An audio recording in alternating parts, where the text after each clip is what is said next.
Assalamualaikum warahmatullahi wabarakatuh. Selamat pagi anak-anak. Bagaimana keadaan kalian pada hari ini?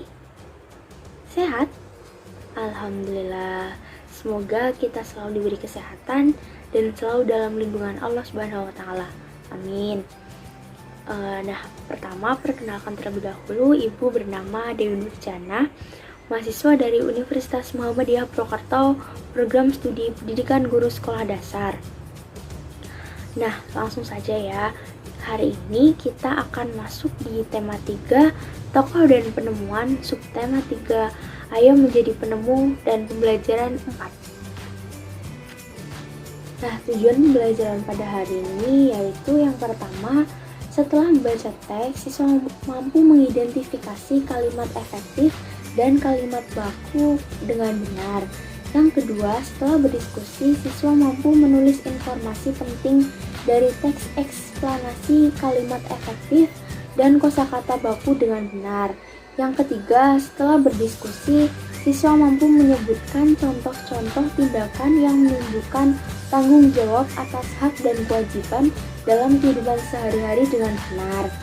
Yang keempat, setelah berdiskusi, siswa mampu menceritakan pengalaman diri bertanggung jawab atas hak dan kewajiban dengan terperinci.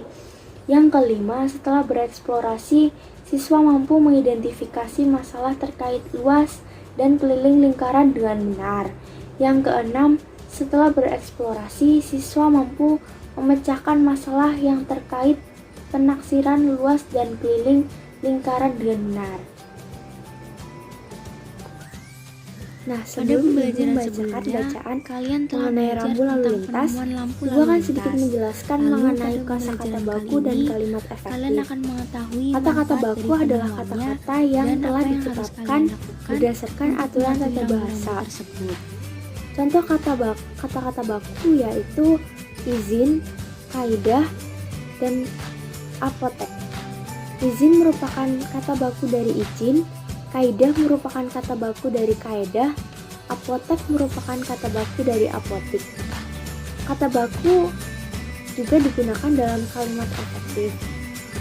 Kalimat efektif itu sendiri adalah kalimat yang disusun berdasarkan kaidah-kaidah yang berlaku, seperti unsur-unsur penting yang harus dimiliki setiap kalimat, yaitu subjek dan predikat. Rambu lalu lintas. Kita semua pasti sudah mengenal lampu lalu lintas. Kita sering melihat lampu lalu lintas di perempatan atau persimpangan jalan. Lampu lalu lintas terdiri dari 3 warna, yaitu merah, kuning, dan hijau. Tahukah kamu siapa yang nemuin lampu lalu lintas?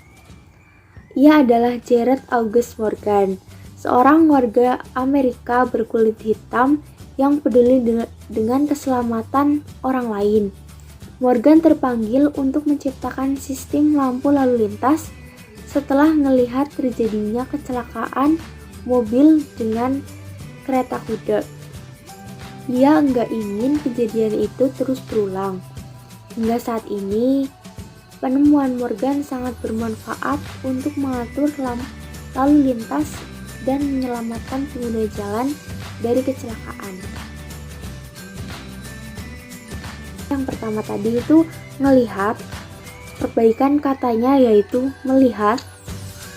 Lalu ada kalimat tidak efektifnya, yaitu kita semua pasti sudah mengenal lampu lalu lintas. Perbaikan menjadi kalimat efektifnya yaitu kita pasti sudah mengenal lampu lalu lintas. Yang kedua, kosakata non bakunya nemuin. Perbaikan katanya yaitu menemukan. Kalimat tidak efektifnya yaitu tahukah kamu siapa yang nemuin lampu lalu lintas? Perbaikan kalimat menjadi kalimat efektif yaitu tahukah kamu siapa penemu lampu lalu lintas? Yang ketiga, kata yang merupakan non baku yaitu sistem. Perbaikan katanya yaitu sistem. Kalimat tidak efektifnya yaitu Morgan terpanggil untuk menciptakan sistem lampu lalu lintas. Perbaikan kalimat efektifnya yaitu Morgan terpanggil untuk menciptakan sistem lampu lalu lintas. Yang terakhir ada enggak. Perbaikan katanya yaitu tidak. Kalimat tidak efektifnya yaitu ia enggak ingin kejadian itu terus berulang.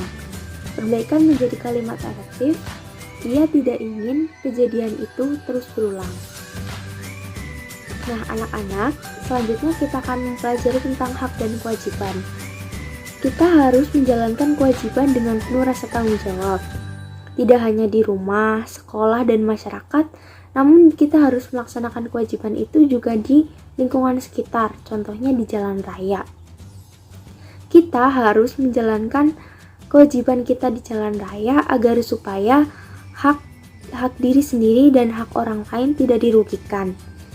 Contoh perbuatan yang merugikan hak diri sendiri dan orang lain.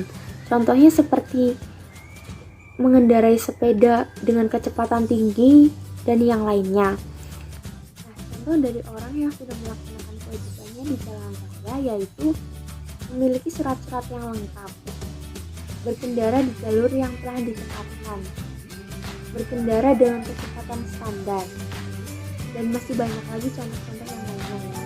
Nah, contoh orang yang tidak melaksanakan kewajibannya di jalan raya yaitu contohnya tidak membawa surat-surat yang lengkap, berkendara melawan arah, lalu berkendara dengan kecepatan tinggi. Selain adanya lampu lalu lintas, juga adanya rambu lalu lintas yang harus kalian patuhi. Nah, contohnya pada gambar tersebut. Pada nomor 1, rambu lalu lintas yaitu dilarang berjalan terus atau wajib berhenti sesaat. Yang kedua, dilarang berjalan terus apabila mengakibatkan hambatan, gangguan bagi lalu lintas lain yang wajib didahulukan. Yang ketiga, dilarang berjalan terus di persilangan sebidang lintasan kereta api jalur tunggal. Lalu selanjutnya anak-anak, kita akan mencari luas daerah yang diarsir dan keliling bangun pada bangun gabungan. Nah, pada gambar tersebut terdapat satu buah bangun persegi dan 4 buah lingkaran yang ukurannya setengah. Jika dijumlahkan menjadi 4 kali setengah, yaitu 2 buah lingkaran. Lalu pada bangun tersebut kita dapat lihat ya bahwa semua bagiannya itu diarsir.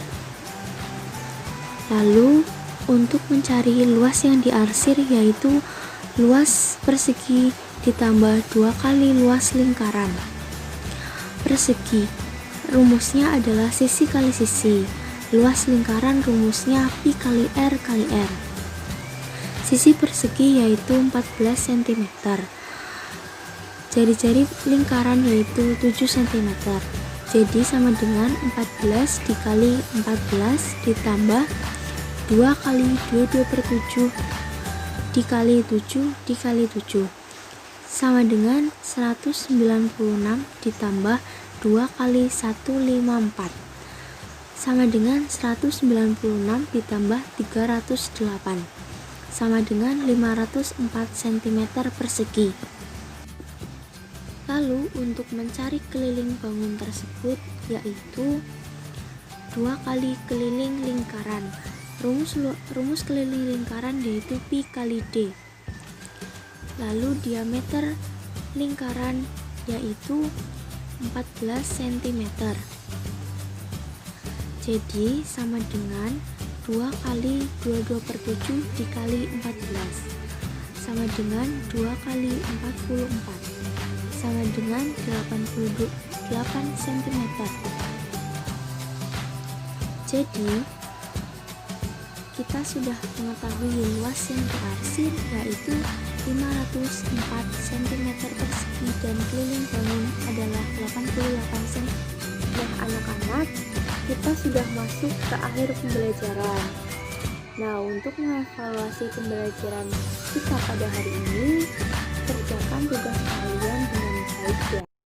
Nah anak-anak, sekian pembelajaran kita pada hari ini. Selalu jaga kesehatan dan jangan lupa belajar.